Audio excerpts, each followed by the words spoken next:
আসসালামু আলাইকুম। আমি সাদিয়া আফরিন। আপনাদের সবাইকে ওয়েলকাম করছি আমার আজকের ভ্লগটি দেখার জন্য। আশা করছি আপনারা সবাই ভালো আছেন। আলহামদুলিল্লাহ আমরাও ভালো আছি। তো এটা ছিল আমার বাংলাদেশের ভ্লগ। আমি বাংলাদেশে শপিং করতে গিয়েছিলাম, আমি এবং আমার মেয়ে দুইজন মিলে। তো আমরা যাচ্ছিলাম খিলগাঁও তালতলা মার্কেটে।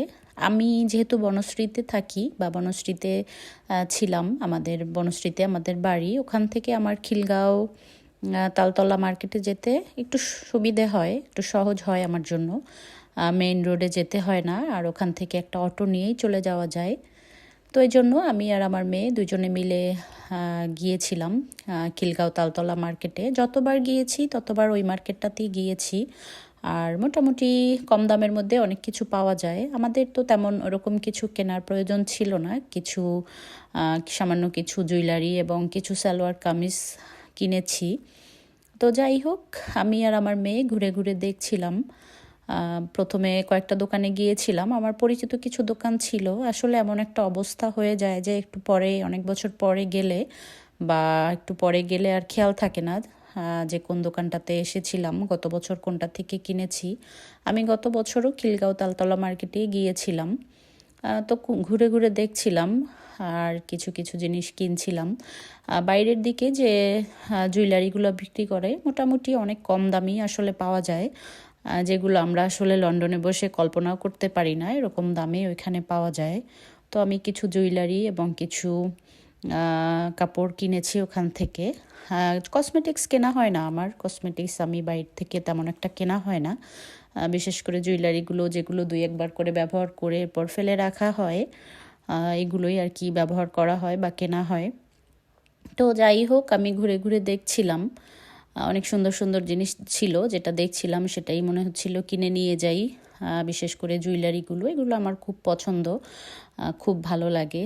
চুড়ি, আংটি, কানের দুল, অনেক টাইপের কানের দুল, কিছু কিছু জিনিসপত্র কিনেছি। বেশি একটা তেমন একটা কিনিনি, তবে মোটামুটি যেগুলো কিনেছি আমার হয়তো এমনভাবে কিনেছি যে এক বছরে যদি না আসি বাংলাদেশে বা 2 বছরে না আসি এরকম চলে যাবে। এরকম আসলে বিভিন্ন প্রোগ্রামে গেলে বা দাওয়াতে গেলে বিভিন্ন টাইপের বা বিভিন্ন ডিজাইনের কিছু কিনে নিয়েছি। আর লোকজন ছিল ভালোই মার্কেটটাতে, অনেক ঘোরাফেরা করছিলাম। কয়েকদিনই গিয়েছি অবশ্য, মাত্র একদিনই ভিডিও করেছিলাম। আর কয়েকটা দোকানে ঢুকলাম, দোকানগুলোতে ঢুকে দেখলাম যে তারা বলছিল ভিডিও করা যাবে না।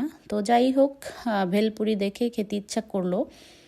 যতই যা হোক, রাস্তার পাশে না খেলে আসলে ভালো লাগে না, মনে হয় যে একটু রাস্তার পাশে একটু ভেলপুরি খেয়ে নেই।